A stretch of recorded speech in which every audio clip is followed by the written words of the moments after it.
Hello বন্ধুরা, আশা করি তোমরা সবাই ভালো আছো। আজ আমরা এই ক্লাসটির মধ্যে অসম সম্পর্কে মোট 30টি গুরুত্বপূর্ণ প্রশ্ন উত্তর আলোচনা করব। তোমরা সবাই ক্লাসটি প্রথম থেকে শেষ অবধি দেখো।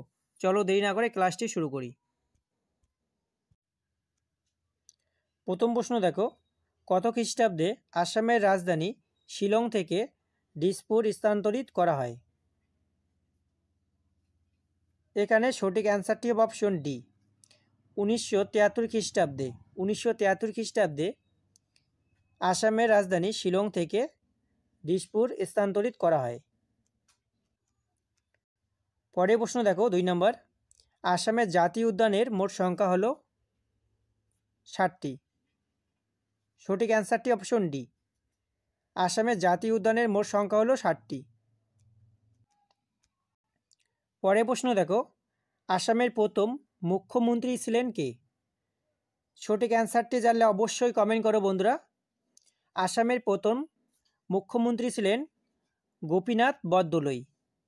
সঠিক অ্যান্সারটি অপশন বি, আসামের প্রথম মুখ্যমন্ত্রী ছিলেন গোপীনাথ বরদলৈ। পরের প্রশ্ন, নিচের কোনটি প্রথম অসমীয়া উপন্যাস? নিচের কোনটি প্রথম অসমীয়া উপন্যাস? এখানে সঠিক অ্যান্সারটি অপশন ডি, ভানুমতি প্রথম অসমীয়া উপন্যাস। বন্ধুরা, তোমরা যারা আমাদের এই ভিডিওটিকে লাইক করোনি অবশ্যই একটি লাইক করে দিও। আর হ্যাঁ, আমাদের প্রত্যেক দিনের ভিডিওগুলি পেতে চ্যানেলকে সাবস্ক্রাইব করে পাশে থেকো। জ্ঞানপীঠ পুরস্কার প্রাপ্য প্রথম অসমীয়া হলেন? সঠিক অ্যান্সারটি জানলে অবশ্যই কমেন্ট করো বন্ধুরা। জ্ঞানপীঠ পুরস্কার প্রাপ্য প্রথম অসমীয়া ব্যক্তি হলেন বীরেন্দ্র কুমার ভট্টাচার্য। সঠিক অ্যান্সার অপশন ডি। পরের প্রশ্ন, আসামে মোট জেলার সংখ্যা কত? বন্ধুরা, এই কোশ্চেনটির সঠিক অ্যান্সারটি তোমরা সবাই কমেন্ট করো। ওকে, সবাই কমেন্ট করবে আসামের মোট বর্তমান জেলার সংখ্যা কয়টি? মহাত্মা গান্ধী প্রথম কত খ্রিস্টাব্দে অসম সফরে গিয়েছিলেন? খুবই গুরুত্বপূর্ণ প্রশ্ন এটি বন্ধুরা। মহাত্মা গান্ধী প্রথম 1921 খ্রিস্টাব্দে অসম সফরে গিয়েছিলেন। সঠিক অ্যান্সার অপশন ডি। বন্ধুরা, তোমরা যারা আমাদের এই ক্লাসটির পিডিএফগুলি পেতে চাও তাহলে তোমরা সবাই আমাদের টেলিগ্রাম চ্যানেলে অবশ্যই জয়েন করবে।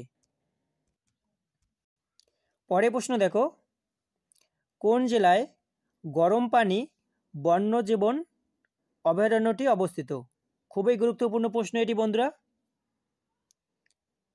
এখানে সঠিক অ্যান্সারটি অপশন সি, গরম পানি বন্যজীবন অভয়ারণ্যটি কার্বি আংলং এ অবস্থিত। সঠিক অ্যান্সার অপশন সি। কত খ্রিস্টাব্দে আসামে ন্যাশনাল গেমস অনুষ্ঠিত হয়? খুবই গুরুত্বপূর্ণ প্রশ্ন এটি বন্ধুরা। সঠিক অ্যান্সারটি জানলে অবশ্যই কমেন্ট করো। 2007 খ্রিস্টাব্দে আসামে ন্যাশনাল গেমস অনুষ্ঠিত হয়। সঠিক অ্যান্সার অপশন ডি। ওকে, গুয়াহাটি চা নিলাম কেন্দ্র। গুয়াহাটি চা নিলাম কেন্দ্র কবে স্থাপিত হয়? গুয়াহাটি চা নিলাম কেন্দ্র 1970 খ্রিস্টাব্দে স্থাপিত হয়েছিল। সঠিক অ্যান্সার অপশন এ।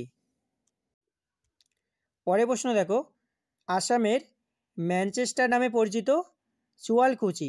সঠিক অ্যান্সার অপশন ডি। আসামের কোন শহরে এশিয়ার বৃহত্তম শুটকি মাছের বাজার রয়েছে? খুবই গুরুত্বপূর্ণ প্রশ্ন এটি বন্ধুরা। আসামের জাগিরোডে শহরে এশিয়ার বৃহত্তম শুটকি মাছের বাজার রয়েছে। সঠিক অ্যান্সার অপশন ডি। গুয়াহাটি বিশ্ববিদ্যালয় কবে প্রতিষ্ঠিত হয়েছিল? গুয়াহাটি বিশ্ববিদ্যালয় 1948 খ্রিস্টাব্দে প্রতিষ্ঠিত হয়েছিল। সঠিক অ্যান্সার অপশন বি। বন্ধুরা, তোমরা যারা আমাদের চ্যানেলকে সাবস্ক্রাইব করোনি অবশ্যই চ্যানেলকে সাবস্ক্রাইব করে রেখো। আসামে সংসদীয় আসনের মোট সংখ্যা কত? আসামের সংসদীয় আসনের মোট সংখ্যা হলো 14টি। সঠিক অ্যান্সার অপশন বি। 2011 প্রথম আদমশুমারি অনুযায়ী অসমের মরতার হার কত? সঠিক অ্যান্সারটি জানলে অবশ্যই কমেন্ট করো বন্ধুরা। 2011 প্রথম আদমশুমারি অনুযায়ী অসমের মরতার হার হলো 72.19%। ওকে, পরে প্রশ্ন দেখো, নিচের কোন জেলাটি 1947 সালের আসাম থেকে বিচ্ছিন্ন হয়ে পূর্ব পাকিস্তানে যুক্ত হয়? সঠিক অ্যান্সারটি জানলে অবশ্যই কমেন্ট করো। এখানে সঠিক অ্যান্সারটি অপশন ডি, সিলেট। সিলেট জেলাটি আসাম থেকে বিচ্ছিন্ন হয়ে পূর্ব পাকিস্তানে যুক্ত হয়েছে। পরে প্রশ্ন, আসাম পুলিশ দিবস কবে পালিত হয়? বন্ধুরা এখানে টাইপিং মিস্টেক হয়েছে, কিছু মনে করবে না। আসাম পুলিশ দিবস কবে পালিত হয়? এই প্রশ্নটির সঠিক উত্তরটি তোমরা সবাই কমেন্ট করো।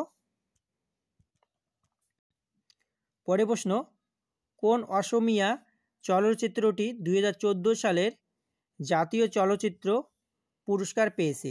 খুবই গুরুত্বপূর্ণ প্রশ্ন এটি বন্ধুরা। এখানে সঠিক অ্যান্সারটি অপশন ডি, অজেয় চলচ্চিত্রটি 2014 সালের জাতীয় চলচ্চিত্র হিসাবে পুরস্কার পেয়েছে।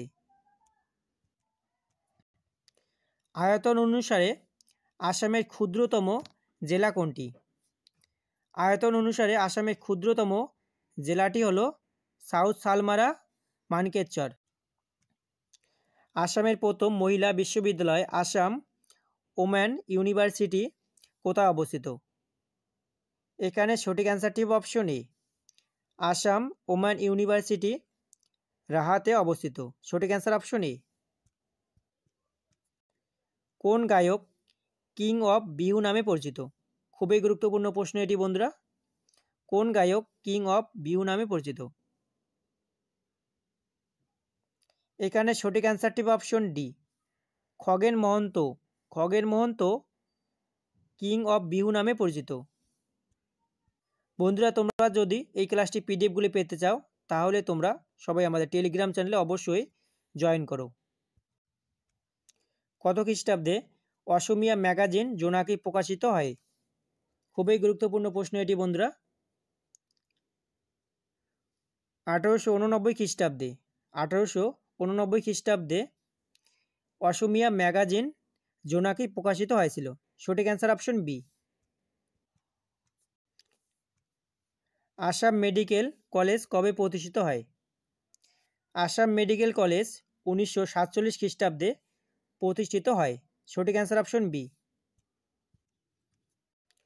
কোন শহরটি টি সিটি অফ ইন্ডিয়া নামে পরিচিত?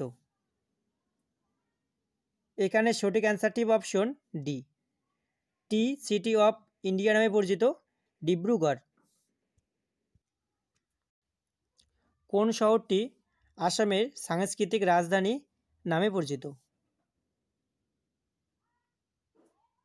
যোরহাট শহরটি আসামের সাংস্কৃতিক রাজধানী নামে পরিচিত। সঠিক অ্যান্সার অপশন ডি। জনসংখ্যা অনুযায়ী আসাম ভারতের কততম বৃহত্তম রাজ্য? জনসংখ্যা অনুযায়ী আসাম ভারতের 15তম বৃহত্তম রাজ্য। সঠিক অ্যান্সার অপশন ডি। আসামের বিধানসভার আসন সংখ্যা হল 126টি। সঠিক answer option B. Sarbananda Sonowal আসামের কততম মুখ্যমন্ত্রী ছিলেন? সর্বানন্দ সোনোয়াল আসামের 14তম মুখ্যমন্ত্রী পদে ছিলেন। সঠিক answer option A. Assam vote সভার প্রথম অধিবেশন শুরু হয় কত সালে? অসম ভোট সভার প্রথম অধিবেশন শুরু হয় 7 এপ্রিল 1937 সালে। সঠিক অ্যান্সার অপশন বি। অবশ্যই মনে রেখো বন্ধুরা এগুলো। পরে প্রশ্ন দেখো, আসাম প্রতিনিধি সভার প্রথম স্পিকার কে ছিলেন? আসাম প্রতিনিধি সভার প্রথম স্পিকার কে ছিলেন? বন্ধুরা এই প্রশ্নটি সঠিক উত্তরটি তোমরা সবাই কমেন্ট করবে। আর হ্যাঁ, আমাদের ভিডিওটি যদি ভালো লেগে থাকে অবশ্যই লাইক করো, বন্ধুদের সঙ্গে শেয়ার করবে।